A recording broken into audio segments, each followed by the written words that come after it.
నీ దర్శనమిచ్చి కరుణ చూపుమా సాయి రామయ్య.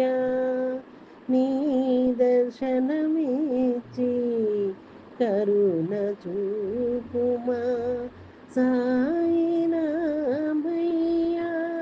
చెప్పుడు మాటలు చెదలు లాంటివి చెప్పేవాడు బాగానే ఉంటాడు, కానీ అవి విని నిజమనుకొని నమ్మేవాడు చెడిపోతాడు.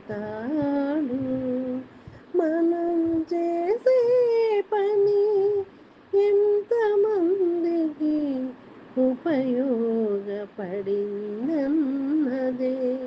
ముఖ్యం. వినయం విధేయతలు ఉంటేనే జీవితంలో పైకి రాగలరన్నదేవా. నీ దర్శనమిచ్చి కరుణ చూపుమా సాయి రామయ్య. నీ దర్శనమిచ్చి కరుణ చూపుమా సాయి